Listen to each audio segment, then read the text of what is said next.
Buenísimo. Bueno, hoy vamos a estar hablando de los trastornos de ansiedad y todo lo que tiene que ver con los derivados de estos trastornos.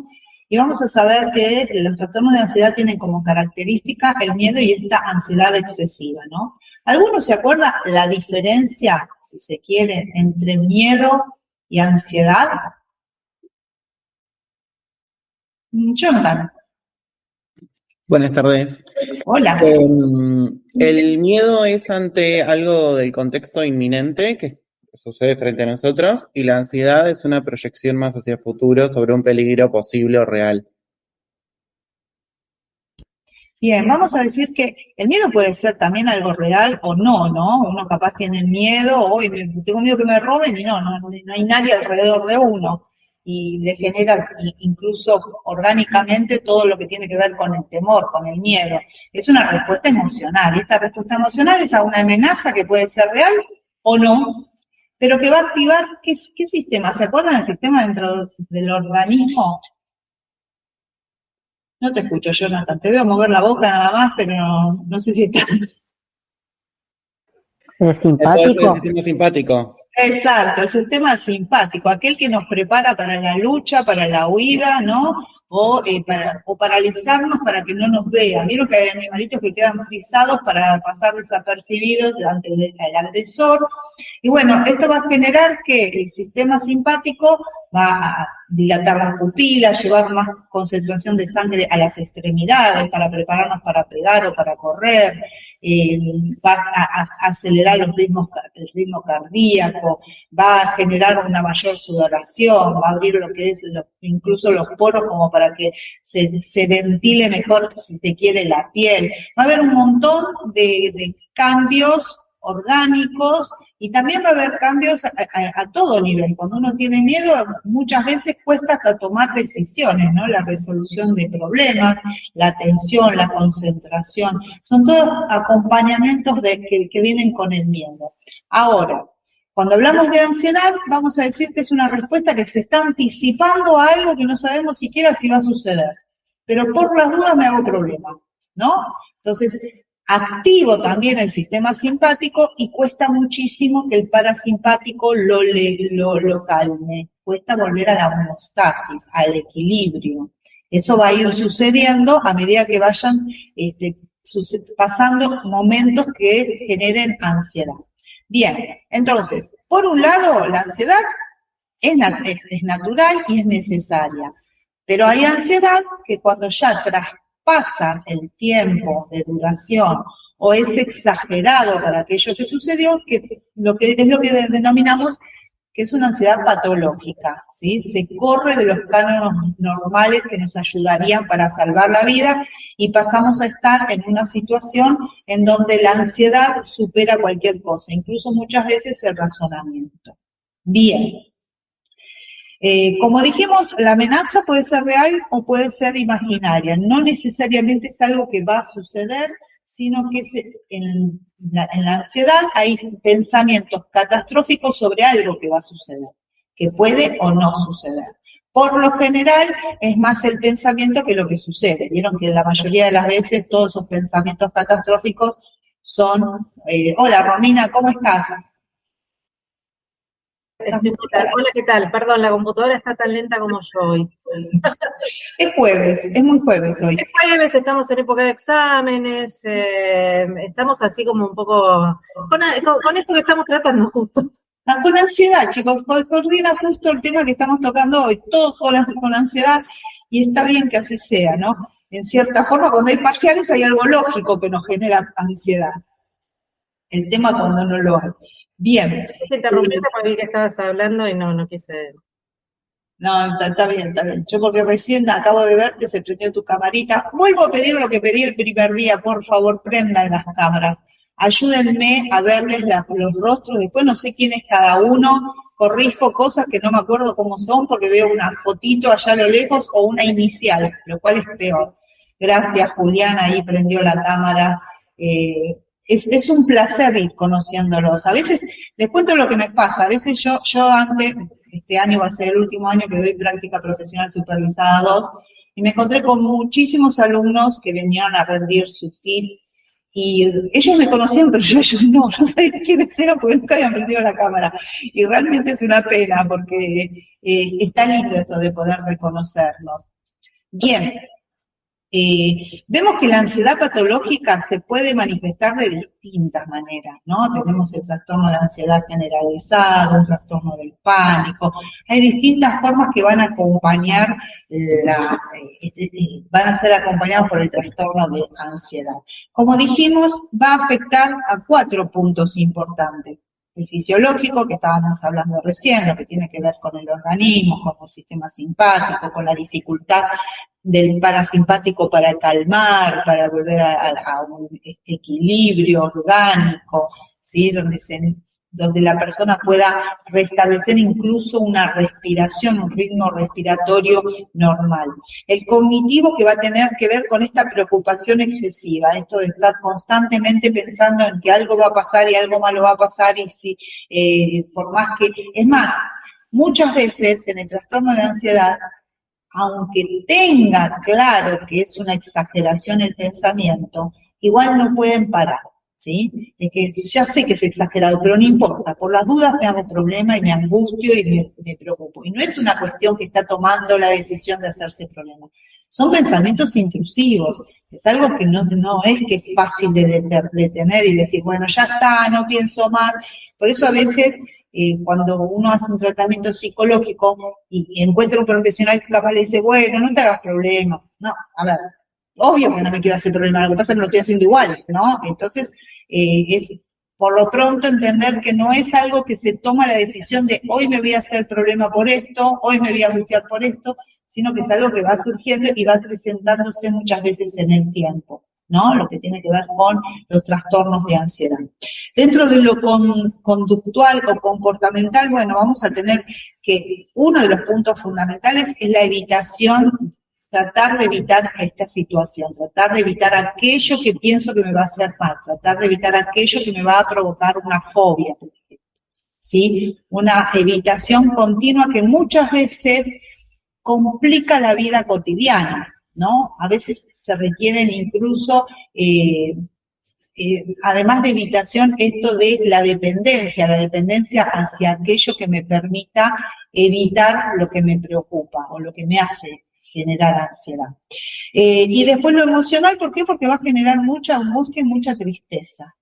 No es algo que uno, uy, bueno, tengo este pensamiento, bueno, qué mala onda, ya está. No, genera angustia, genera una preocupación muy grande por esto que se está padeciendo. Es realmente un padecimiento, ¿sí? ¿Alguna duda, alguna pregunta, algún comentario? Bien.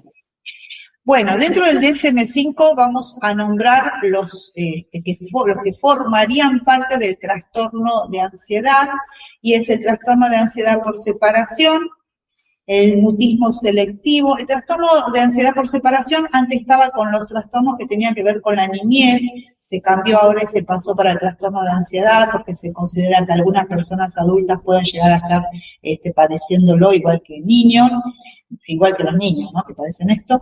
Fobia específica, trastorno de ansiedad social o fobia social, comúnmente llamado fobia social, trastorno de pánico, agorafobia, trastorno de ansiedad generalizada, que vamos a decir que el trastorno de ansiedad generalizada es como el top, ¿no? Dentro de este grupo.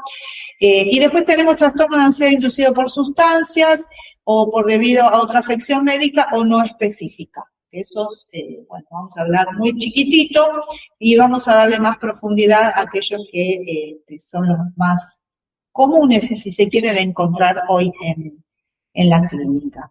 Cuando ustedes estén en clínica o estén trabajando en consultorio, una institución, son varios los casos en que vienen con ansiedad. Es bastante común, bastante normal que las personas se presenten con signos como: tengo una opresión en el pecho, no puedo respirar, se me traba la garganta, quiero tragar y no puedo, me genera mucha sudoración, me siento que me pongo colorado, que no puedo contenerlo.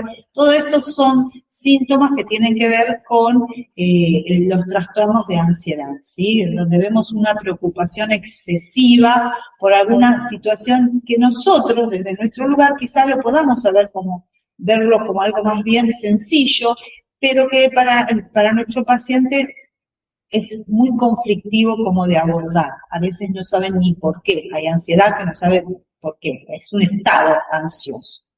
Bien, vamos a ver que muchos de los síntomas se van a ir compartiendo, si se quieren, en distintos tipos de trastornos. El primero que vamos a hablar es el trastorno de ansiedad por separación.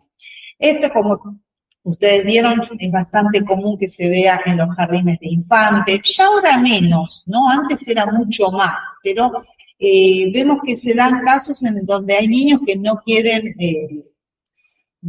separarse de los padres, separarse de la mamá, separarse del papá. Esto que va a suceder es que tienen este temor, esta angustia que le provoca el no saber qué va a pasar si la persona que tienen como cuidador se va y les pasa algo. Tienen mucho temor a que si la mamá se aleja y no vuelve más, o si le pasa algo y ellos no están al lado, se genera una dependencia muy grande en estos casos. Entonces, este miedo, esta ansiedad, esto que va generando malestares orgánicos y les provoca mucho llanto y mucha angustia, es lo que tiene que ver con el miedo al abandono en cierta forma y el miedo a la separación, ¿sí? Que esta persona con la cual se sienten cómodos, si se quiere, se aparte de ellos por un rato, ¿sí?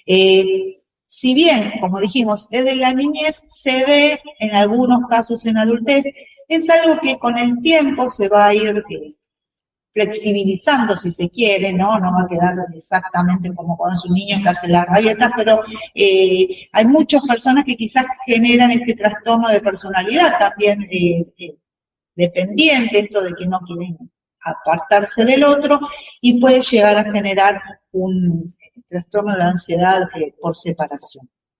Bien. Para los chicos tiene que estar por lo menos en continuidad 4 semanas, un mes, y en el adulto requiere que esté por 6 semanas. O sea, no es algo que, se va de viaje, me pone mal porque te vas de viaje, por eso estoy atravesando un trastorno de ansiedad por separación, ¿no? Y quiero estar con vos porque tengo miedo que te pase algo, porque no es en ese caso, sino son casos en los cuales la persona padece mucha angustia y sobrepasa los 6 meses con los síntomas que tienen que ver con la separación, con el miedo a separarse. ¿Alguna duda acá? Es probable que se presente fobia social también, ¿no? En algunos casos, esto de no querer estar con nadie más que con esta persona. No quiere relacionarse con otros, no le interesa.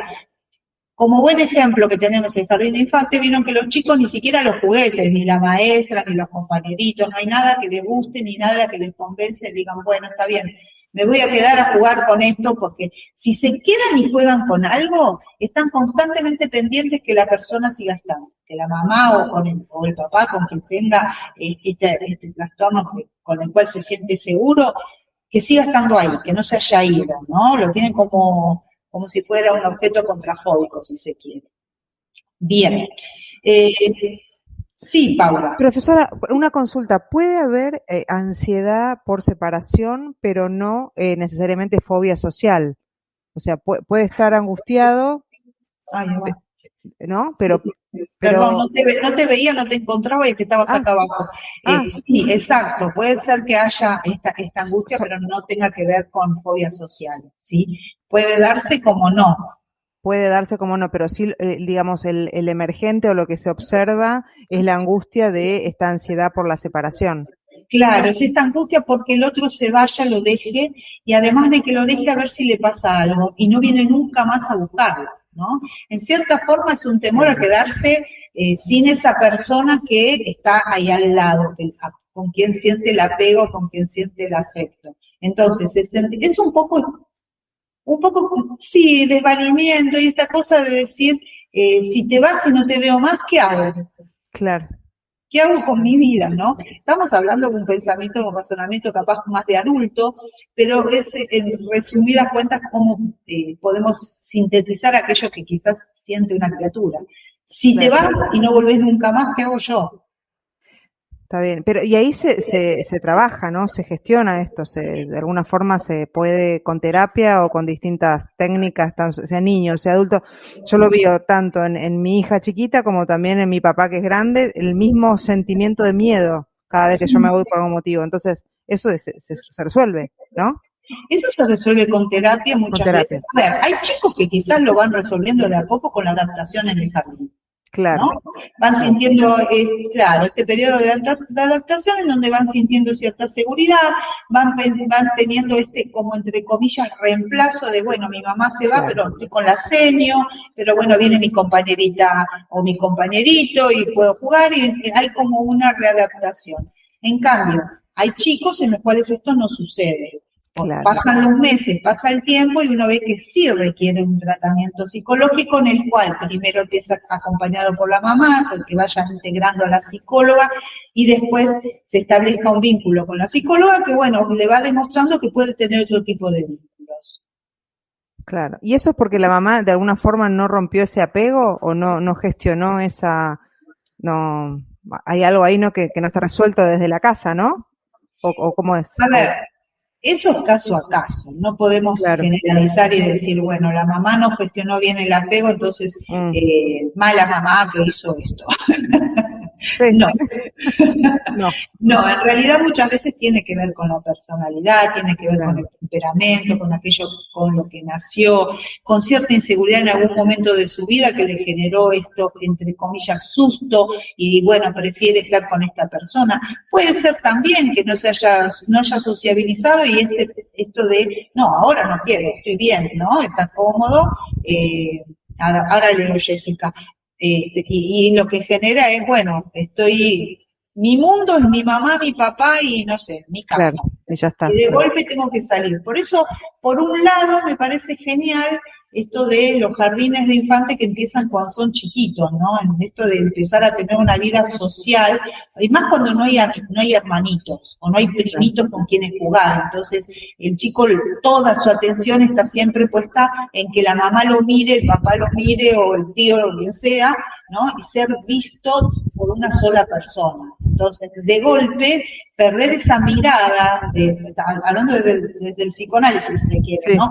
Perder esa mirada es un poco genera angustia. De golpe, ¿qué pasa si pierdo esa mirada? ¿Qué pasa si no la encuentro nunca más? ¿Qué pasa si mi mamá no viene?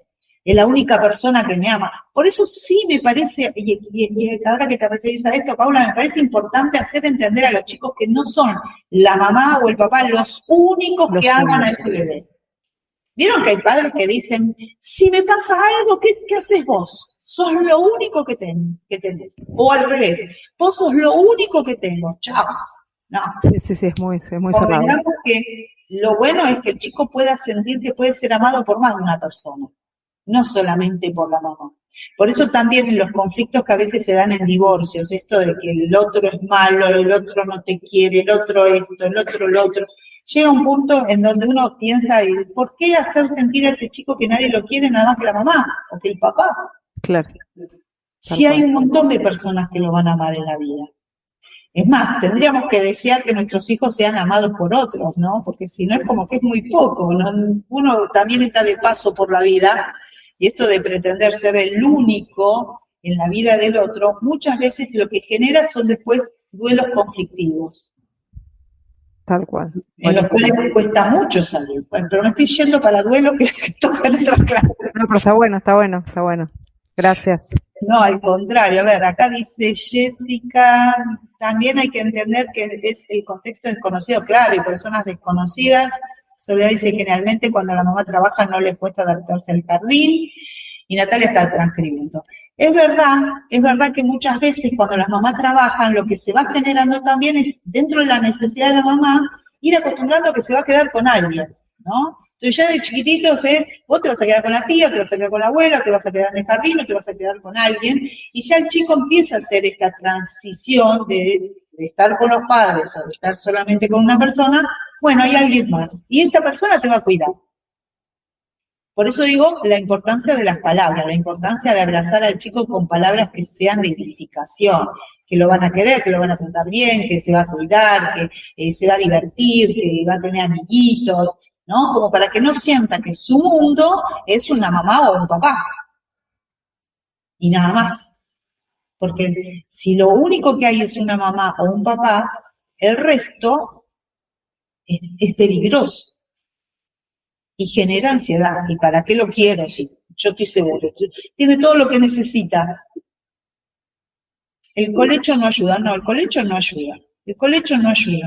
Una cosa es que ustedes se tomen el tiempo para estar al lado de la criatura, leerle un cuentito, contarle una historia o no sé, lo que acostumbren a hacer, y otra cosa es que forme parte de la vida íntima de la pareja. Y aún si es una mamá o un papá solo, no ayuda, porque se genera un apego que está en confusión. No es el lugar que le corresponde al chico, no es el lugar que le corresponde. Es poner en el medio, y sobre todo cuando el colecho es en el medio, ¿no? Ahí, bien, separemos bien la pareja para que el chico ocupe el centro del universo. Y la verdad que no es lo mejor ni para el chico ni para la pareja. Por ende, no es lo mejor para la familia. Sí, Jonathan. Profe, una sola preguntita más. Me queda la duda de si en este trastorno la figura de apego, no solamente en el caso de niños, sino en general, siempre es un sujeto. ¿Puede ser un objeto? Convengamos que un objeto es más complejo, me parece, porque acá lo que tienen miedo es que a esta persona le pase algo y no puedan cuidar de ellos. Sí, suena más a como la ansiedad, el abandono, el desvalimiento, la protección.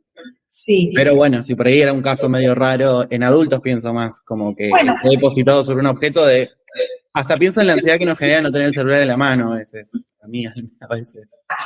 Convengamos que cada caso es diferente, ¿no? Y yo creo que los no absolutos no existen, como tampoco los sí se dan todos los casos. No, creo que es bastante un caso por caso. Puede llegar a darse, no sé, no me tocó nunca, pero puede llegar a darse.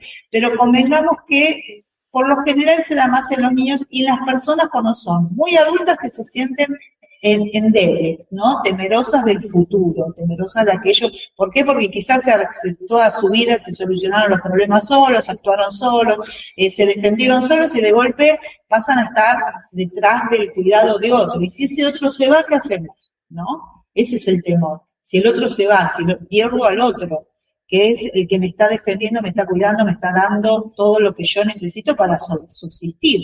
Y ahí genera la ansiedad, ¿no? La angustia, esto de decir, acordémonos que dentro de la ansiedad tiene que ver con estos pensamientos intrusivos, ¿no? Que son catastróficos. Entonces, ¿qué piensa pensar? Y no, si le pasa algo y a mí dónde me llevan, dónde me internan y no veo nunca más a nadie y las cosas que tengo, no tanto sea familiares, afectos, lo pierdo. Entonces, son situaciones en las cuales, bueno, por más que hay que entender también que por más que uno le diga, quédate tranquilo, voy a estar con vos y qué sé yo, es ansiedad. Y la ansiedad no es tan fácil de disipar, ¿sí? Por eso cuesta, cuando uno ve que hay gente que quizás hay pacientes y lo más común es que digan, no puedo respirar, tengo una presión acá en el pecho y quizás todo su relato no tiene nada que ver con pensar que está ansioso, pero te das cuenta que está con un ataque de ansiedad, ¿sí? Está preocupado y muy angustiado. Entonces se confunde la angustia con esta presión en el pecho. No saben qué es. Muchas veces no se sabe describir qué es. Bien, vamos a seguir con el mutismo selectivo. El mutismo selectivo, sí, Marianela. Profe, perdón, le hago una consulta. Usted dijo que en las infancias se tiene que dar por aproximadamente un mes para que sea considerado este trastorno, y en los adultos, 6 semanas o 6 meses, dijo. 6 meses. 6 meses, ok, perfecto, gracias. Sí, lo confirmé, sí, 6 meses. 4 semanas o 6 meses. Por eso digo un mes o 6, porque si no a veces se confunde con la fecha. Cuando vamos al mutismo selectivo, no es que la persona selecciona a este le hablo y a este no le hablo. No es una cuestión de lo hago y no te voy a contestar porque no quiero, ¿no? Es algo que pasa por lo orgánico. Siente mucha angustia cuando se sienten en una situación en la cual tienen que hablar, en un ambiente en el cual no se sienten lo suficientemente seguros como para hacerlo. Por eso es bastante común que en la escuela no hablen y en la casa habla como un loro. Entonces, que la maestra llame y diga, esto también es bastante común en niños, ¿no? Es como que se va diluyendo en la adolescencia y en la adultez. Si bien puede llegar a darse algún caso, pero es como que más también de niños. Y es, quizás dentro de la escuela la maestra llama y dice, mira, nene no habla, no pide ni para ir al baño, como si no conociera el lenguaje. Obviamente hablando en gente que conoce el lenguaje, ¿no? Porque si vamos a China y no entendemos el chino, no vamos a hablar. Pero por una cuestión que nos vamos a sentir cohibidos. Pero bueno, en este caso, la criatura habla normal, habla un montón, se expresa muy bien, conoce todas las palabras, llega al colegio y no habla con nadie. Son chicos que quizás se sientan aislados, no tienen amiguitos, pueden llegar a actuar con cierta irritabilidad si se le quiere, no sé, sacar un lápiz o tocarlo, llevarlos para jugar y que se lo saquen de encima, como que les molesta que insistan en quererlos integrar. Bien, por lo general está acompañado de mucha timidez, esto de no querer llamar la atención, de no querer ocupar un lugar en donde puedan ser vistos, prefieren, como podríamos decir, un perfil bajo. Tienen mucha vergüenza de ser criticados, burlados cuando son chiquitos, que se rían de ellos, ¿no? Hay una gran inseguridad en ellos que lo que va a provocar es, mejor no hablo. Y si hablo, me siento tan mal que no puedo hablar, ¿no? Me genera tanta angustia a nivel estomacal, a nivel orgánico, que no puedo hablar.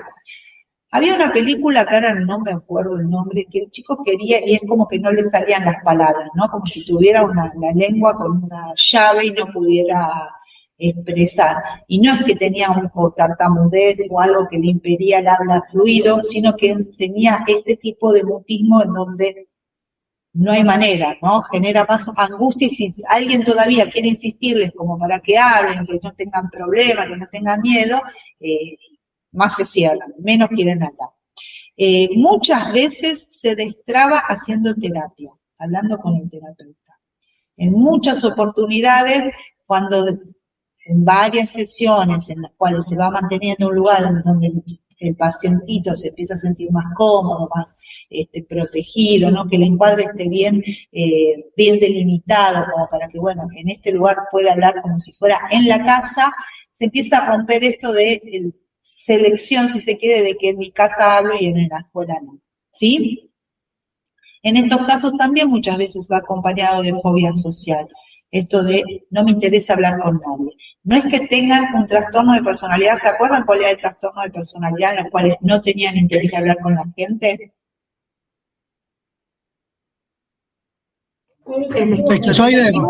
Esquizoide, tal cual. Esquizoide. No es que tengan este trastorno de personalidad esquizoide, ¿sí? No es que no le interesa, sino que no puede, no le sale, quiere expresarse y no puede. Bien, ¿algo más que me olvide? ¿Alguna pregunta? La extensión en el tiempo tiene que ser también al menos de un mes, como en el caso anterior, ¿sí? De 4 semanas mínimo como para establecerlo como un trastorno. Si no puede ser algo pasajero. También hay que pensar en esto. El mutismo selectivo tenemos que indagar de qué se trata, ¿no? Por eso es importante tener la primera entrevista con los padres, preguntar, pero en tu casa habla, le pasó algo, tuvo algún hecho traumático, estuvo en una situación conflictiva, ¿no? Porque a veces quizás este mutismo tiene que ver con haber atravesado, no sé, una discusión, un tipo de abuso, un accidente, el fallecimiento de alguien, está atravesando un duelo y quizás no quiere hablar porque tiene mucha tristeza. Entonces, bueno, hay que hacer un diagnóstico diferencial. Y para esto, el punto es, bueno, entender si en otro lado habla y acá no. Entonces, ahí podríamos ya ir perfilando que es un mutismo selectivo, ¿sí? ¿Alguna pregunta en este tema? ¿Consulta o comentario? Ok. Bien. Vamos ahora con la fobia. Y habíamos dicho que el miedo tiene que ver con es una emoción natural, así como era el asco, la alegría, la ira y no me acuerdo cuál es el otro. ¿Se acuerda alguno? ¿Cuál es el otro? Ira, miedo, alegría, asco, Tristeza. tristeza. Tristeza, ¿te entendiste? Tristeza. Ahí está. Buenísimo, gracias. El miedo es uno de ellos, ¿no? Como dijimos, nos ayuda en la supervivencia. Ahora, la fobia va a ser un miedo, pero que es intenso, imposible de manejar. A veces si lo manejan es con mucha angustia, ¿no? De estar soportando, por ejemplo, no sé, la fobia, ahora después vamos a hablar de las fobias específicas, pero por ejemplo, fobia a las palomas. Yo tenía una paciente que tenía fobia a las palomas y era muy complejo, porque no las podía ni ver, ni escuchar, ni ver una pluma porque se paralizaba, pero se paralizaba mal. Y vieron que en Buenos Aires, bueno, ahora hay menos palomas, pero antes había palomas por todos lados. Y para peor, ella tenía en su ventana, que tuvieron que ponerle, después vieron esos palitos para que las palomas no se paren, porque se paraban ahí. Y bueno, vaya a saber qué es lo que activó esta fobia, ¿no? Que era imposible caminar por Buenos Aires con ella, porque se frenaba y quedaba paralizada con mucha, mucha angustia cada vez que veía una paloma pasar por adelante. Bien, entonces como dijimos, es un miedo intenso. ¿Qué va a tener? Se va a extender en el tiempo. No es un miedo de, uy, me asusté ahora y ya está, pasé por el costado, sino que queda el cuerpo como angustiado, ¿no? El pensamiento, y es desproporcionado a la situación que se está viviendo. O bueno, puede ser hacia un objeto, puede ser hacia un animal, la fobia puede darse a distintas cosas. Entonces, lo que va a diferenciar el miedo de una fobia va a ser el tiempo de duración, va a ser el tiempo que le lleva bajar con el sistema parasimpático todo lo que se activa en el momento de miedo intenso y desproporcionado. Bien. Ahora vamos a hablar, eso en general, de la fobia específica. Como dijimos, fobia específica tiene que ver hacia un objeto en particular o hacia, no sé, animal o hacia, a veces es hacia la propia sangre. Vieron que hay mucha gente que tiene esta cosa de no poder ver sangre porque se desmaya, ¿no? El organismo le activa el desvanecimiento antes de soportar ver un poco de sangre. Vamos a ver que hay mucha sintomatología que tiene que ver con la angustia y con la ansiedad, que va a responder a esto de este objeto que se me presenta, o este animal, o esta cosa que se me presenta, a la cual se declaró, por así decir, una fobia específica. Cuando hablamos de animales, bueno, ¿se les ocurre alguno que pueda llegar? Hay varios que son... Las ratas, las arañas. La rata, me muero si veo una rata, ahí sí. No digo que tengo fobia, pero creo que me sapo. Al sapo. Acá me dice Jessica, ¿por qué no lo comentás? Así también queda en la grabación. ¿Dónde está Jessica? ¿Podés comentarlo? Bueno, Jessica dice, a mí me pasa con las figuras juntas, sobre todo agujeros, tripofobia. Mira vos, viste, hay muchas personas que le suceden con... no hay problema, Jessica. Hay muchas personas que le suceden con situaciones en las cuales uno dice, nunca se me hubiera ocurrido. Bueno, eso no se me hubiera ocurrido, porque podría haber generado, fíjate vos, una angustia, una ansiedad, este tipo de fobia. Muchas veces tiene que ver con las inyecciones, el solo hecho de pensar que van a pinchar. Igual yo veo que quizás tienen miedo a las inyecciones, pero después hacen tatuajes. Así que es como que qué raro esto de la miedo a la inyección, pero tatuajes, y es un dolor placentero, me dijeron mucho. Así que, bueno, a ver, Laura. Fobia selectiva. Claro, ahí tenemos una fobia selectiva. Con esto sí, con esto no. Buenas tardes. Hola. Yo ahí iba a comentar dos cosas. A mí me pasa también con las langostas. ¿Con qué? Con las langostas. ¿Con las langostas bichito chiquito o las langostas que se comen? No, la langosta bichito chiquito. Ay, pobrecito, tipo grillito. Porque, bueno, el mío tiene una raíz que era que tenía mis abuelos que vivían en La Rioja.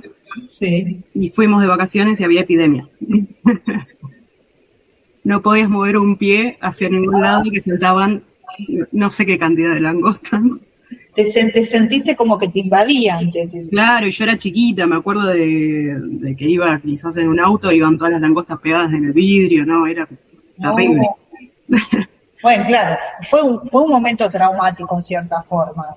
En cierta forma, sí. Y después lo otro que iba a comentar es, yo tengo a mi pareja que tiene una fobia, a él le dijeron agorafobia, es a lugares muy cerrados.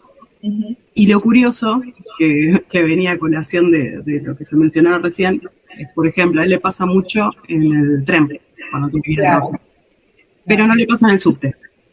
Que para mí sería peor el subte. Subte, pero bueno, no le digamos nada porque a ver si todavía... No, es que a él también le llama la atención.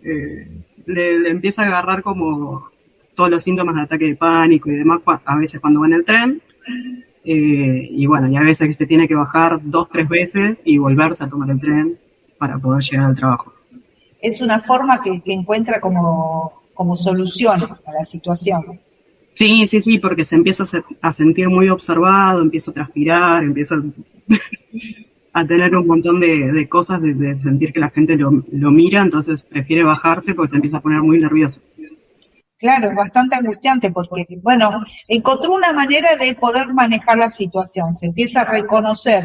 Esto también ayuda muchas veces la terapia, que tiene que ver con el reconocer los síntomas cuando empiezan y hacer algo ante eso. En muchos casos hay objetos o cosas que ayudan como contrafóbicos, y a veces personas, ¿no? Acompáñame, me agarro de vos y ya con eso puedo caminar tranquila o puedo ir en el subte quizás o en el tren o en el colectivo, pero sola no.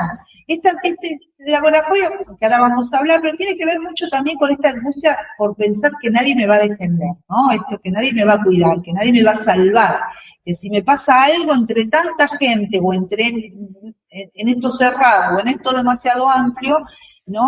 ¿Quién me ayuda acá? ¿Cómo puedo pedir ayuda si nadie me va a escuchar, ¿no? Es como que eso es lo que genera muchas veces mucha angustia. Con respecto a los bichitos, sí, me imagino que sí. Más si se te vienen encima, ¿no? Hay gente que también tiene fobia a los perros. Yo encontré una señora que tenía fobia a los perros y ella se cruza de veredas y alguien va con el pobre. Hoy en día en Buenos Aires va cruzando de un lado al otro porque están todos con perros. Pero ella no tolera el hecho de que un perro se le acerque porque cuando era chiquita un perro la mordió. Entonces ella decía, yo no puedo, porque yo iba con mis perros y ella estaba temblando delante mío, pero temblando mal.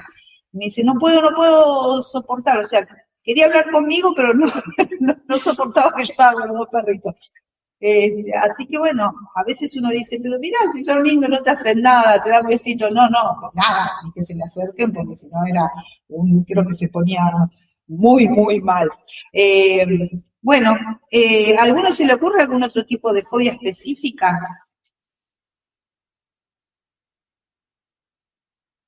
¿Por vivirlo o por escucharlo?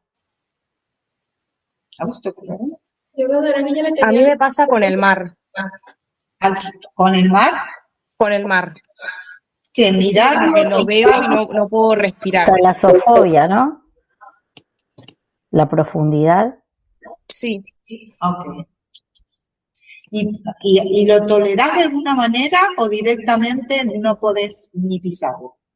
No, lo tolero, pero soy media jodida con la gente que se mete. Es como que son todos niños, ¿viste? Tienen que estar todos en la orilla. Se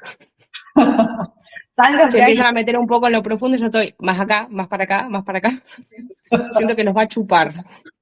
Claro. Bueno, fíjate vos, la situación, ¿no? También, esta fobia a situaciones, posibles situaciones. Acá Andrea me decía que ella tenía fobia a los fuegos artificiales cuando era niña y me daba fiebre terrible. Mira, o sea que había un componente, un síntoma bien orgánico sí. Ante esa situación. Sí, no soportaba estar cuando había fuegos artificiales tipo en Navidad, Año Nuevo. ¿Y ahora?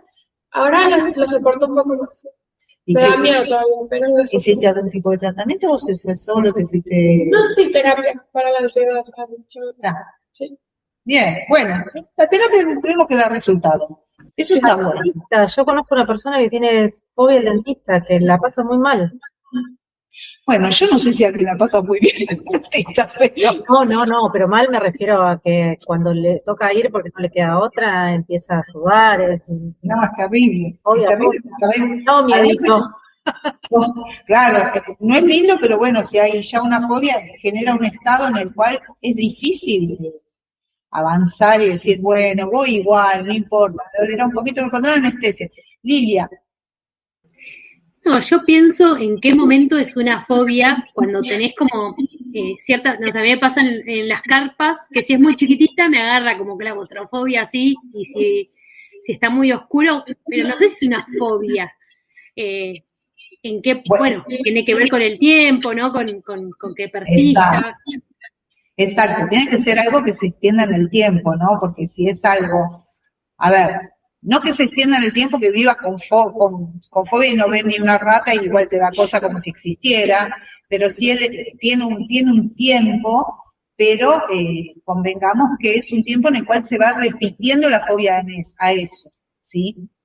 Y que genera toda esta angustia que estamos hablando que se relaciona con los síntomas, la sintomatología de la ansiedad.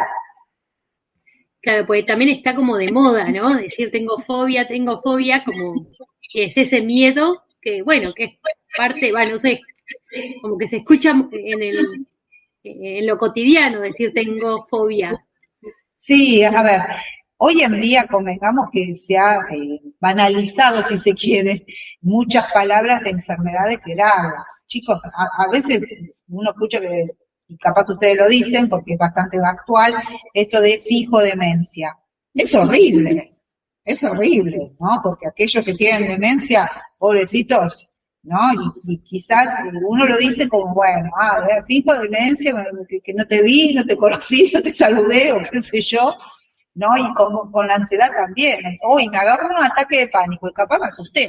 Pero es como que dramatizamos un poco le ponemos más que sal, ya le ponemos más sal, pimienta, todo para que tenga sabor la vida, y no es me duele la cabeza, sino tengo una jaqueca y es terrible lo que me está pasando.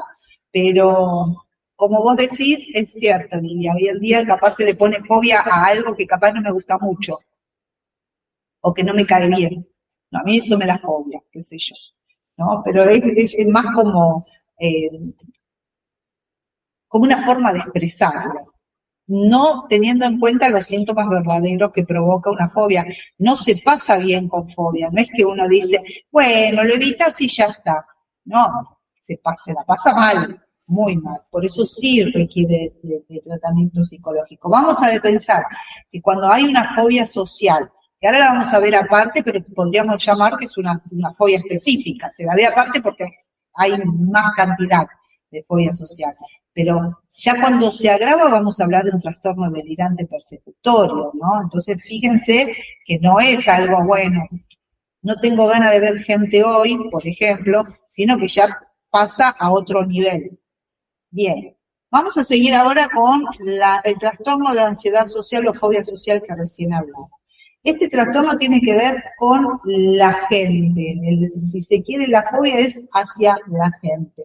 ¿Por qué? Porque le causa mucho temor la interacción social, esto del otro, de estar frente al otro. Y tiene mucho que ver también con esto del ridículo, del temor a la opinión del otro, a lo que el otro va a decir. Esto le genera tanto temor que prefiere la no relación. Como decíamos, tampoco es el trastorno de personalidad esquizoide. No es que no le interesa la relación social, no le interesa hablar con nadie, sino que le genera fobia, ¿sí? Esto con todo lo que tiene que ver, incluso a nivel orgánico. Entonces, por lo general lo vamos a ver en hablar delante de mucha gente. Están en lugares en donde puede correr el riesgo de decir algo que esté mal, algo que lo avergüence, algo que lo haga sentir ridículo, que lo que está diciendo está equivocado, que lo van a juzgar. Entonces, evita esas situaciones. Acordémonos que uno de los puntos importantes dentro de lo que son las fobias es la evitación. Evito ese objeto, evito esa situación, ¿no? Es apartarse de ese lugar que genera desconfort, genera una incomodidad. ¿Y cómo lo hago? Por medio de la evitación. Bueno, se diferencia, y Candelaria. Tengo una pregunta, porque muchas veces se habla de las fobias y dicen que una forma de tratarlas es justamente exponerse un poco a la fobia. ¿Esto es correcto o es justamente todo lo contrario? Como que no me queda claro el tratamiento ante las fobias. El tratamiento con la TCC, que es el que se lleva adelante esto de ir de a poquito enfrentando Exposición y respuesta. exposición y respuesta, me dice acá Andrea. Tiene que ver con, por ejemplo, ponele que le tenés miedo a las arañas. Entonces, muchas veces el tratamiento inicia con dibujitos de arañas, escribir la palabra araña, o sea, formar parte, poner el cuerpo, si se quiere, a empezar a enfrentar esto que te está provocando fobias. También tiene que ver mucho cuando hay fobias para volar en aviones, ¿no? Esto de hacer pequeñas prácticas para poder llegar a la situación. Piensen que hay casos que en los aviones quieren abrir la puerta y salir porque quizás les agarran como si fuera una claustrofobia por estar dentro del avión, que genera mucha angustia. Que me encantaría nunca viajar con alguien que le pase eso, porque realmente debe ser traumático para todos, no solamente para la persona que está teniendo este conflicto, sino para todos los demás y llega a abrir la puerta de serio del avión. Ahora, sí hay un tratamiento que tiene que ver, y es bastante efectivo esto de ir tomando, acercándose a este elemento que genera fobia de a poco hasta poder estar expuesta, pero por ejemplo, si es una fobia a las arañas, no es que voy a tener que tocar una araña, pero sí poder presenciar, estar delante de una, ¿no? Como para ir luchando. A ver, para expresarme bien, no es que la fobia se va y la persona dice, ay, no me importa nada, mirá, ahora agarro la araña con la mano y puedo jugar con ella. No pasa eso. Lo que sí va a generar es poder estar delante de una araña y no entrar en un estado de angustia total. ¿Sí? ¿Me explico? Pero sí tiene que ver con esto de ir enfrentando el objeto o la situación que genere la fobia. Por ejemplo, cuando antes hablábamos, no sé si vos lo habías dicho, esto de al mar, ¿no? Esta fobia al mar, bueno, acercarse un poco, soportar, ¿no? Y poder ir controlando cómo son las emociones que vamos teniendo, con además pensamientos que no sean catastróficos, como para poder salir de ese lugar de que me va a chupar el mar, o va a hacer desaparecer a todos los seres que amo, ¿sí? Pero no es que se va la fobia y dejó de sufrir y ya no le pasa nada, como otro que no la tenga la fobia. Ponele a mí, los perros me gustan, no me provoca fobia. Esta mujer que yo me encontré no va a estar nunca en la condición que estoy yo, pero va a poder estar parada al lado de un perro, aunque sea quieta. ¿Sí? Sí, eso lo ¿Y la entendí fobia perfecto. siempre es con un miedo? Espérenme, se me cruzaron las dos, no escucho a ningún lado. Habla, Cande. Ay, perdón, me corto un poco y no sé si te escucho yo, bueno, perdón. La pregunta era... No te escucho. Espera, no te escuché nada. No sé por qué. ¿Ahí se escucha? Ahora sí, dale, a ver. La pregunta era si el psicoanálisis podía llegar a utilizar eso como herramienta o iría solamente a la parte más conversacional, digamos, No, para tratarlo. El psicoanálisis puro, no. No, pero va a depender, si vos, por ejemplo, trabajás desde el psicoanálisis, pero tenés ciertos conocimientos de otro tipo de teoría y querés utilizarla, nadie te priva el hecho de utilizar otro tipo de teoría. A ver, ustedes como profesionales, me imagino que lo que van a querer es que el paciente mejore, ¿no? Sin tener este furor curandis, como decía Freud, de que quiero sanar a todo el mundo y yo puedo curar a todos, ¿no? Porque estaba en una posición muy vanidosa, si se quiere, esto de yo puedo curar a todos. No, no podemos curar a nadie, pero sí ayudar a que el otro se cure, a que el otro se mejore. Pero desde el psicoanálisis puro no vas a poder presentar lo que es la técnica que se utiliza en la teoría cognitivo-conductual. Bien podrías hacerlo si vos decís, bueno, yo voy a probar dentro del psicoanálisis, voy a escuchar a esta persona, voy a ver qué le está pasando, y mientras le voy a dar un ejercicio, por ejemplo, que sea esto. Pero no formaría, no serías una profesional del psicoanálisis, quizás psicodinámica, donde tomás de distintas técnicas o distintas teorías algunas herramientas que te sirven para tu paciente o para tu forma de ver mejor la clínica. Sí, Soledad. ¿Te respondí, Candelaria? Ok. Sí, Soledad. ¿No quería hablar la compañera antes que yo? A ver, ¿quién era? Valentina. Sí, no, quería preguntar nomás si la fobia tiene que ver solamente con un miedo. O sea, ¿puede haber otra sensación para que sea fobia? En la fobia lo que hay es un miedo desproporcional. A ver, es la emoción primaria, es el miedo que frisa a la persona o que le da por escapar, ¿no? Que es lo que vemos cuando hay, por ejemplo, bueno, vamos a hacer el ejemplo de la rata, ¿no? Y la persona que le tiene fobia a la rata no es que, uy, vi una rata allá, qué asco, y ya está, me quedo acá, ¿no? Sino que simplemente vuela para cualquier lado, se escapa del lugar, no puede presenciarla. ¿Por qué? Porque le da la sensación, incluso que le toca, que le camina por los brazos, que va más allá. O lo evita, claro, si sé que hay acá, no sé, está el micrófono y el micrófono me provoca cierta fobia, me voy y miro para otro lado y me voy para otro lado. Pero la evitación tiene que ver porque le genera mucha angustia. A veces, esa angustia que provoca igual queda en el pensamiento. Uy, si hubiera ido, lo que hubiera pasado, porque seguro que había una rata, ¿no? Y genera también angustia interna. ¿Me expliqué? Sí, profe, gracias. Y Soledad. Sí, una duda. Capaz que la interpreté mal a usted. A ver. ¿Puede ser que haya dicho que en realidad la fobia no se cura nunca? Es decir, aprendo a trabajar con esa fobia. Se aprende, se toman herramientas para manejar. No es que la persona queda completamente liberada. Cuando estamos hablando de fobias, ¿sí? Se trabaja y muchas veces se trabaja hasta que se diluye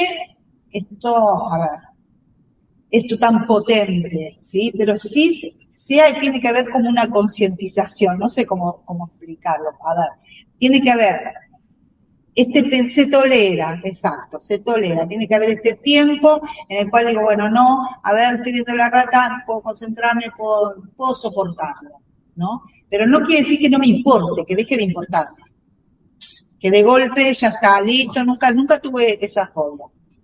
Uno puede trabajar en eso, por ejemplo, a mí me genera tipo claustrofobia de una situación en particular, y ahí hay lugares en los cuales, pero tienen que ser determinados lugares, por ejemplo, si yo puedo subir en un ascensor, puedo bajar en un ascensor y no me pasa nada, pero fíjense que hay gente que sube al ascensor, pueden pasar 20 años que vivan en un edificio y capaz prefieren subir por escalera, o se sube al ascensor si hay alguien más, y eso lo vemos como un elemento contrafóbico, hay alguien más, que cualquier cosa, si me pasa algo, me salva.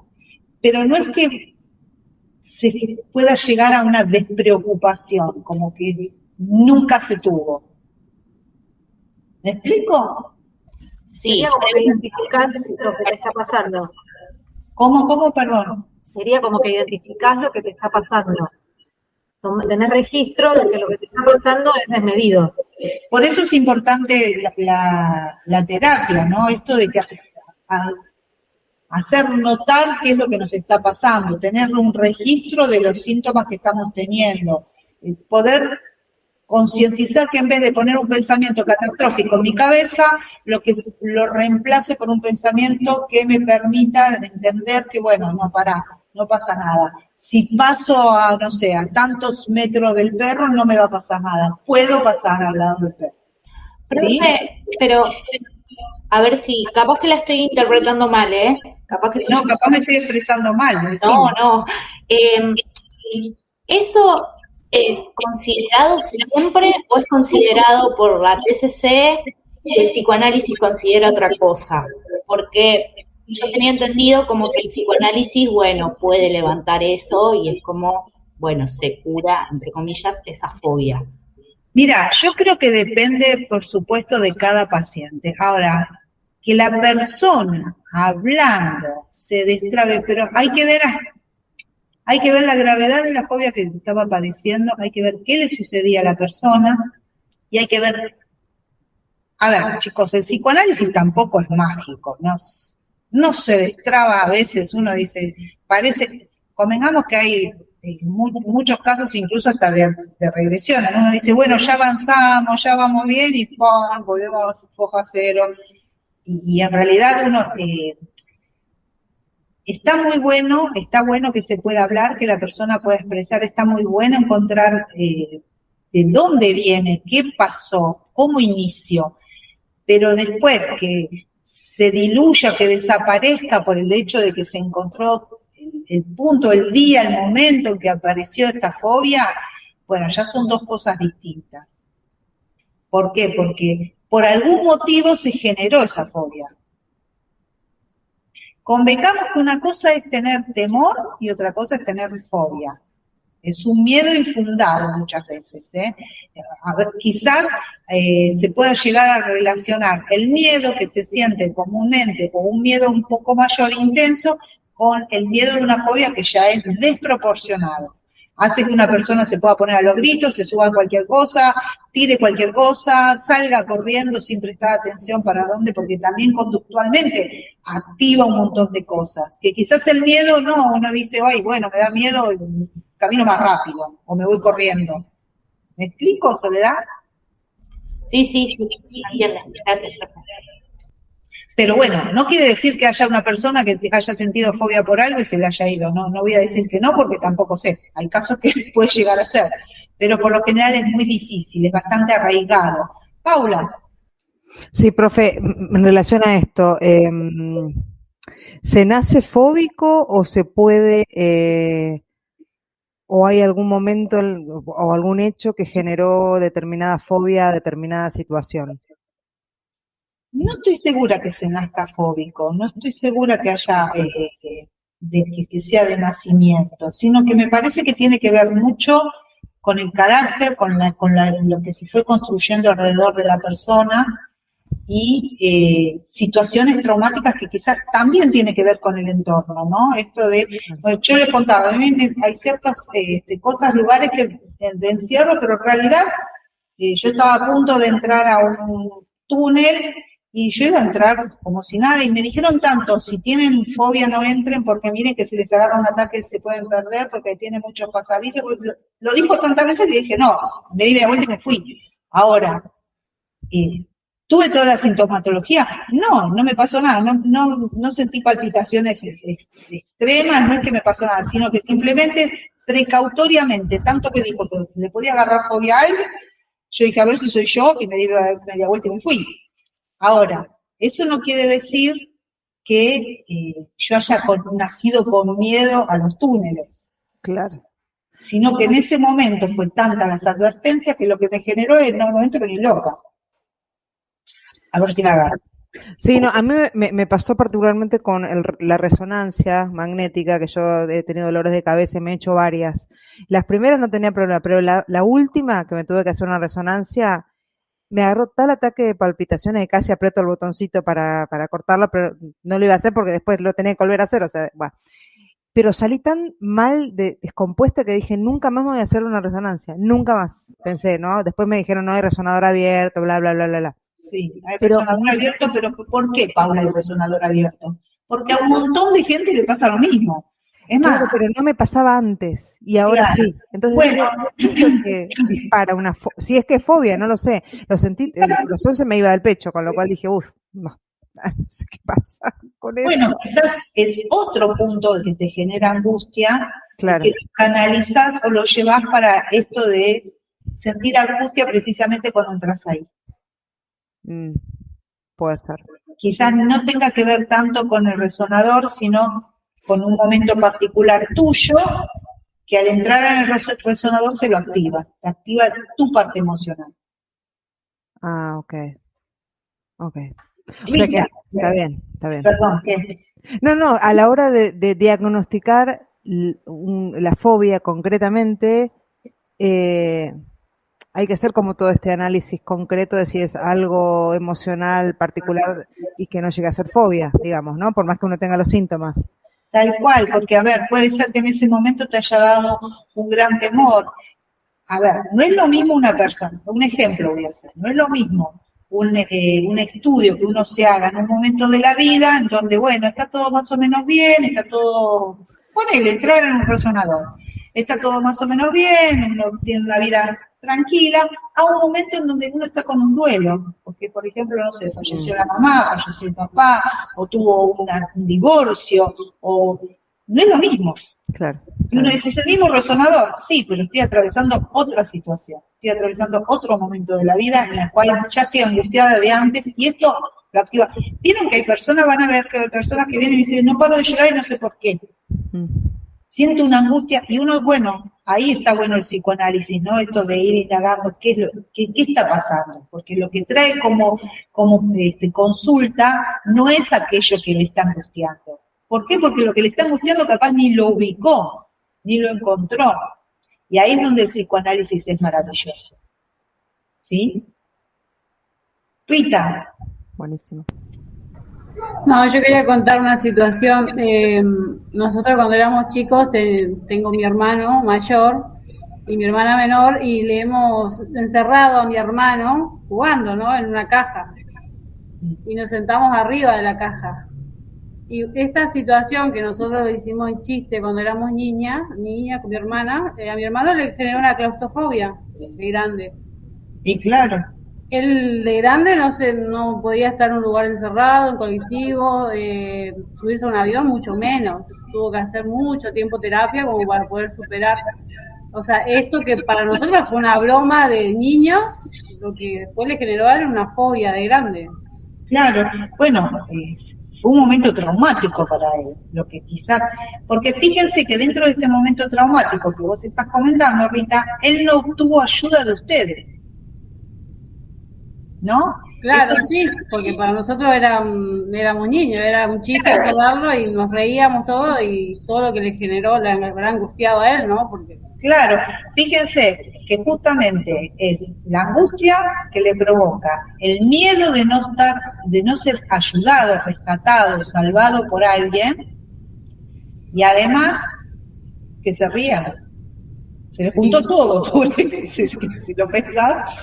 Y hoy en día, por ejemplo, él no puede estar en situaciones que no tengan el control, ¿viste? Es como que eso obviamente que nosotros de grande le pedimos perdón y nos arrepentimos, pero a lo que voy yo es como algo así genera, después desencadena una fobia que uno en ese momento ni siquiera tiene noción, ¿no? Porque sos niño, inocente, no te das cuenta.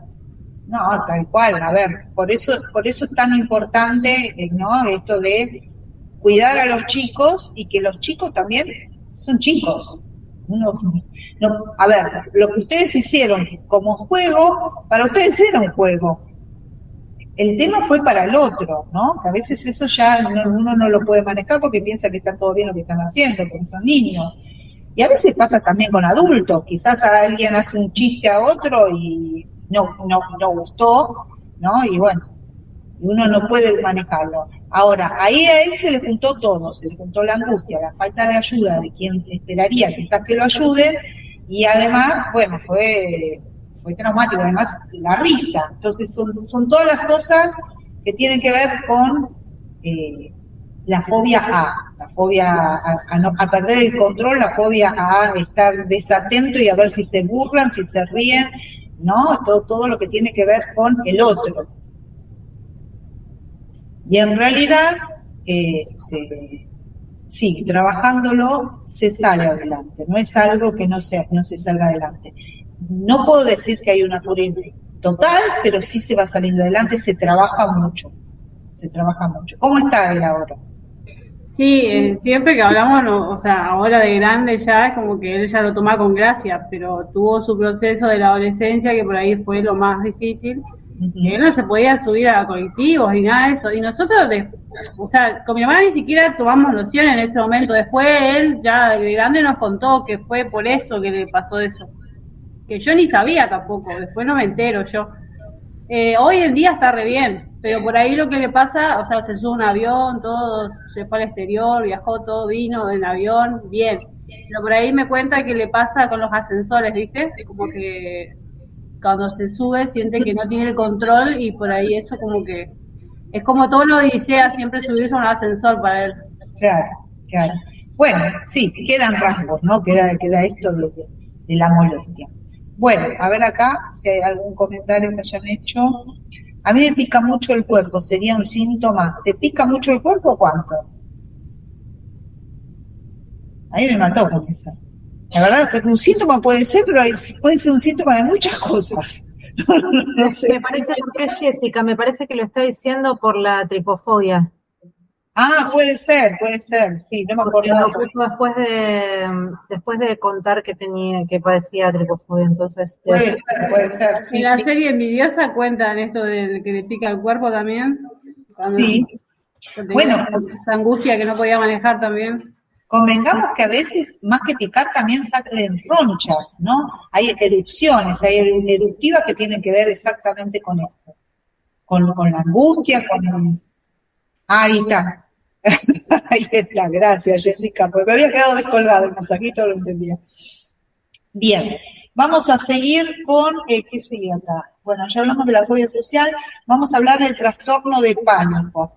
El trastorno de pánico tiene que ver con crisis de pánicos o ataques de pánico, como se le dice, pero tiene que haber 2 o más. Tiene que haber entre esas 2 o más, en el momento intermedio, la preocupación constante a que vuelva a tener otra crisis de pánico, ¿sí? Estos son puntos importantes como para tener en cuenta qué es lo que marca un trastorno de pánico. ¿Vamos bien?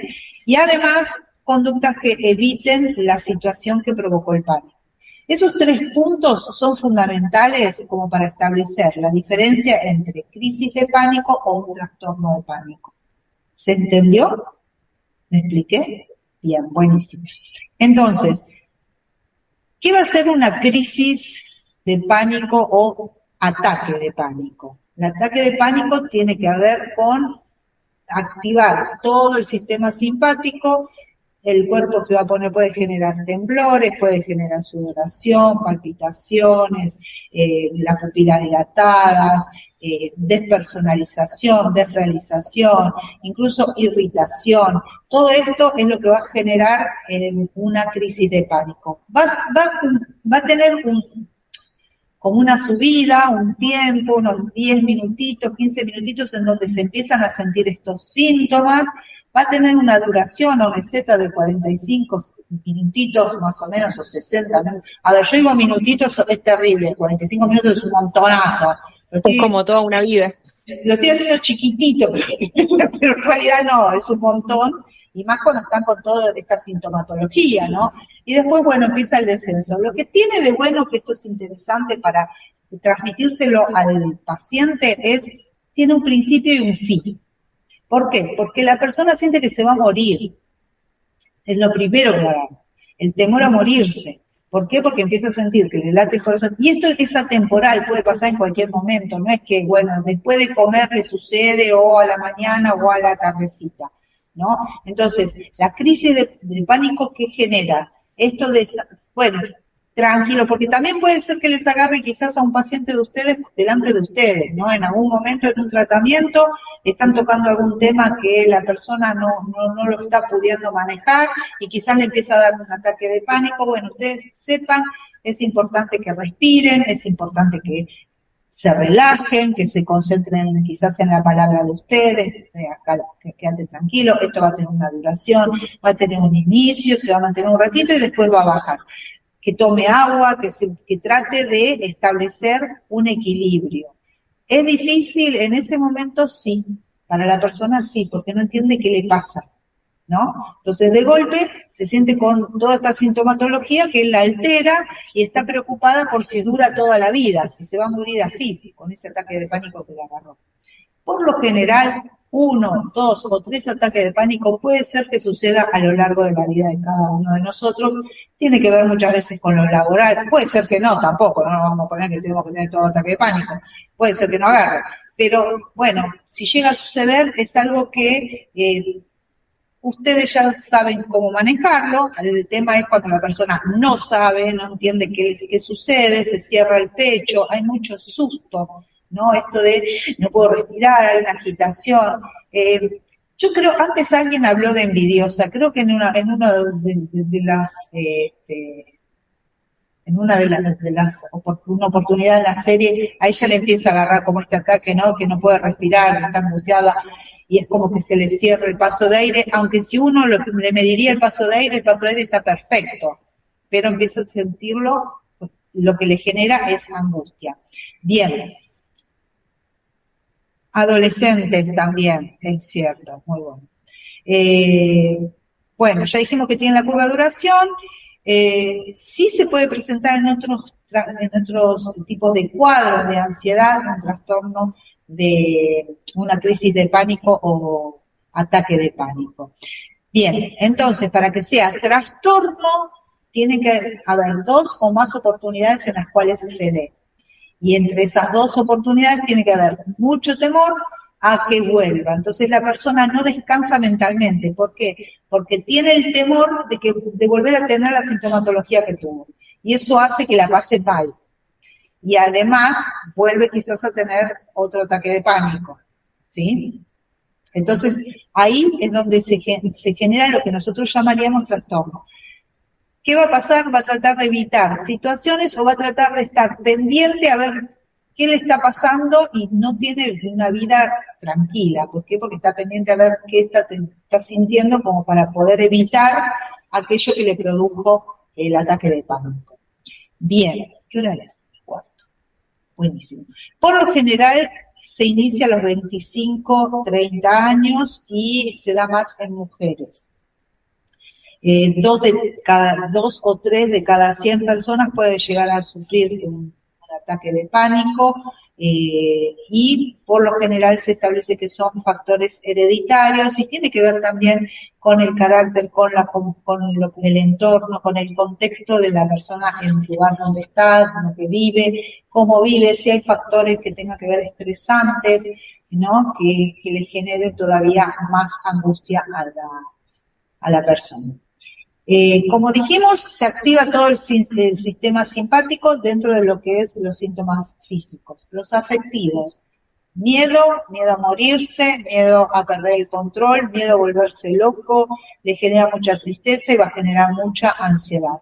Dentro de los síntomas cognitivos le va a costar mucho concentrarse, prestar atención, tomar decisiones, puede suceder que sienta despersonalización, que se sienta que como que está fuera de su cuerpo, que no entiende qué es lo que está pasando, qué es lo que está viviendo.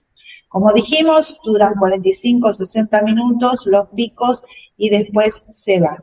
Esto es fundamental hacerlo entender al paciente para que el paciente pueda sentir que va a haber se va a restablecer un estado de equilibrio. Cuando hablamos de agorafobia, que es uno de los puntos, terminamos ahí, pero no.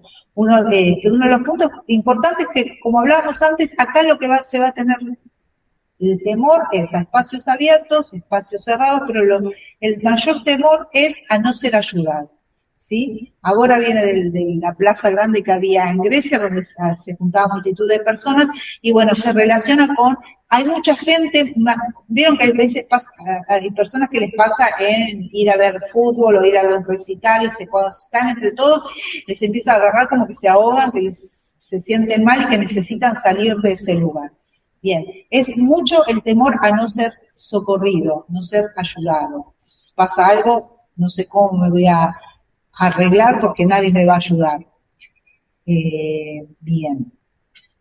Por lo general, lo que se intenta es evitar las situaciones, evitar situaciones en donde haya mucha acumulación de personas. Y el trastorno, Paula. Profe, no entendí algo. ¿La fobia genera el ataque, la agorafobia genera el ataque de pánico? No, estoy hablando de agorafobia, cambié de tema. Ok, listo, entonces son 2 cosas distintas. Perdón. Perdón, yo lo enlacé mal, ¿no? No, está bien. Lo que yo, dentro de los ataques de pánico, sí, estábamos hablando que el trastorno de pánico tiene que haber 2 o 3 crisis o ataques de pánico, ¿sí? Sí. Cuando hablamos de agorafobia, como una fobia más, que es una fobia específica, lo que pasa es que se establece como es bastante común, la ponemos aparte, pero es una fobia específica, tiene que ver con el temor a no ser socorrido, no ser ayudado, y sobre todo puede ser en espacios abiertos o a veces también en espacios más chicos cerrados, por eso puede llegar a suceder incluso en medio del transporte, ¿sí? Pero tiene que ver con esto de no ser socorrido, de no poder ser ayudado en un caso en donde me pase algo. Y esto es lo que genera la necesidad de irse, de escaparse de ese lugar, de evitar incluso ese lugar. Bien, y el último, el trastorno de ansiedad generalizada, es un estado de ansiedad, como dice su propio título, generalizado. Se presenta en cualquier momento, en cualquier lugar. Hay mucha irritabilidad cuando hay un trastorno de ansiedad generalizado. Son muchas veces chicos que uno los empieza a ver ya incluso en la adolescencia que se hacen mucho problema por las clases, por la materia, por rendir bien, por ser los mejores. Y si se sacaron una nota que no era la que esperaban, es como que no se torturan a sí mismos porque no salió como esperaban o no funcionó como ellos esperaban. También piensen que dentro de lo que tiene que ver con la ansiedad, es esto de pensar que algo malo va a suceder, ¿no? Los pensamientos son siempre catastróficos. Imagínense 24/7 pensamiento catastrófico. No voy allá porque me va a pasar algo. No voy a rendir porque a ver si rindo mal. No voy a hablar con tal persona porque a ver si me deja plantado porque seguro que me va. No, es constantemente pensamientos negativos, pensamientos, que a la persona no la dejan descansar, no la dejan relajarse. ¿Por qué? Porque algo malo va a pasar. Y si voy allá, seguro que me roban y seguro que me pasa, entonces mejor no voy, ¿no? Y esto también va a generar un malestar al entorno de la persona, no solamente a él, sino a su entorno también. Va a generar conflictos en la alimentación, por comer mucho o por comer poco. ¿Sí? A veces hay ciertos atracones que tienen que ver con el trastorno de ansiedad generalizada, esto de comer solamente por la ansiedad misma. O a veces es como no tengo hambre, uno ve que no comió nada en todo el día, pero tienen como el estómago, dice, no, tengo como el estómago cerrado, no me pasa ni una galletita. También pasa con el sueño, esto de dormir muy mal, no poder conciliar el sueño, tener pensamientos recurrentes que no permiten que la persona descanse. Acuérdense que en el sueño hay una limpieza neuronal, ¿no? Hay una limpieza cerebral, con el líquido encefalorraquídeo que limpiaba todo lo que es las muertes neuronales o lo que tiene que ver con desechos. Y esto, si no se duerme, no sucede. Entonces, el ciclo circadiano muchas veces está alterado y duerme o muy poquito o casi nada y está constantemente en preocupación. Bien. ¿Qué más les puedo decir? Son muy quejosos de dolores, muy dependientes hacia el otro y muy quejosos de me duele acá, me duele allá. Son personas que generan mucho cansancio a veces, ¿no? Porque todo siempre está mal. No hay nada que esté bien. Y si uno quiere encontrar el lado positivo, tampoco lo tiene. ¿Por qué? Porque no lo tiene. Y no hay mucha quizás explicación para decir por qué, porque simplemente tienen ese pensamiento de que va a salir o va a funcionar mal.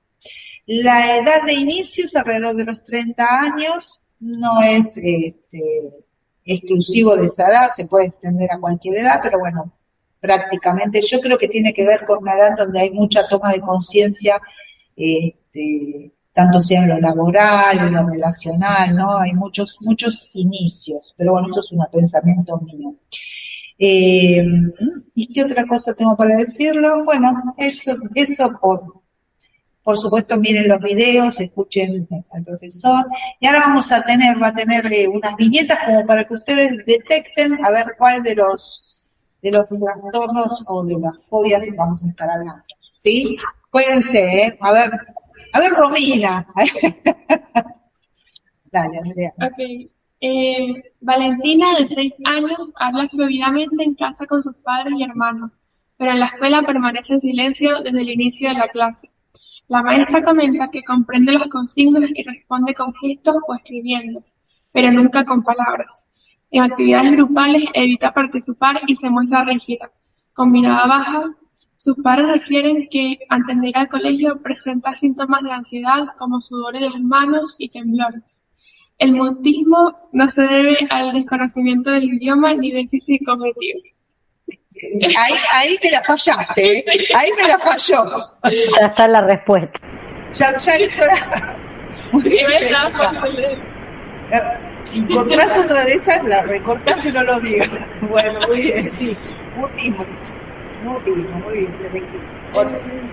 Lilia levantó la mano. ¿Eso quería Lilia comentar? Ok, buenísimo. Ok. Ana, de 40 años, docente, refiere que cada vez que debe salir de su casa experimenta ansiedad anticipatoria intensa. Evita supermercados, cines y transporte público. No porque teme si sufre un malestar, no puede recibir ni escapar ni puede recibir ayuda. Vive con su pareja, quien se encarga de hacer las compras y de acompañarla a consultas médicas. La paciente reconoce que su mundo se ha ido reduciendo. ¿Listo? ¿Falta mucho? No, bueno, no me digas nada que... Reduciendo progresivamente y que su vida social es casi inexistente. Bien, a ver qué onda. Dale, Natalia. Agorafobia. Sí. Agorafobia. Alguno piensa otro. Muy bien, Valentina. Muy bien, Natalia. Fue la primera. Vamos que vino, vamos bien. Vamos con otro. Dale. Lucas, de 25 años. Pregunta. ¿El anterior puede ser trastorno de ansiedad social también? Puede ser también, sí. Convengamos que lo que ella relata es que le da fobia a los espacios abiertos, el subte, ¿no? Entonces quizás tiene más que ver con esto de agorafobia. Pero bueno, también puede ser un trastorno. Convengamos que el trastorno de ansiedad es una sintomatología que se encuentra en un montón de trastornos, ¿sí? No es propia del trastorno del TAR, pero bueno, acá puntualmente al decir que los espacios abiertos que tiene como objeto contrafóbico al novio que se lo lleva del brazo, estamos pensando en una agorafobia. Okay. Sofía, de 19 años, estudiante universitaria, relata un miedo intenso a ser evaluada negativamente en público. Siente que su voz tiembla y se ruboriza cuando debe hablar en clase. Por temor a la crítica, evita reuniones sociales y no asiste a eventos familiares con mucha gente. Mayra. Fobia social. Fobia social, Jessica. Me parece que fueron muy fáciles. Parece que lo vamos a tener que complicar un poco. Hay que hacer un poco más. Estudiaron un montón. Sí, me parece que esto es fácil. ¿Para que... ¿Hay otra? Dale, ya vamos a terminar. Mariana, de 32 años, administrativa, consulta porque vive preocupada por todo. Aunque sus estudios médicos son normales, está convencida de que puede tener una enfermedad grave. A ver. Ahí terminó. No hay más, pero... ¿Hay más? Bueno, dale. Ahí te dicen, sí. Muy bien, chicos, buenísimo. Bueno, a ver, la próxima tenemos... Esperen que me lloro. Bueno, la próxima vamos a estar hablando de los trabajos prácticos, ¿sí? De las historias clínicas. Yo ya estuve viendo varios, me faltan algunitos, que es ahora cuando se cerraba, como para ver los últimos. El que no la entregó me parece que ya perdió, no sé si había tiempo hasta hoy a la noche pero bueno. Vamos a hablar de eso y vamos a ver si hay alguna duda. Les voy a comentar un poquito sobre el parcial que se viene la próxima. Va a ser un multiple choice con preguntas, con 4 opciones para contestar. Por lo general nos gusta ponerlo por la negativa, o sea, cuál no es, no cuál sí es. Así que la idea es que ustedes lean bien la consigna para no equivocarse, porque a veces da penita cuando vemos que se equivocan, pero bueno, eso lo hablamos la próxima clase, ¿sí? ¿Alguna duda, algún comentario, algo que quieran agregar? Buenísimo, entonces nos vemos la próxima semana, éxitos en los parciales que tengan y pasen Muchas gracias. Saludos. Hablamos. Gracias, profe. Saludos. Chau, chau. Chao, cuídense.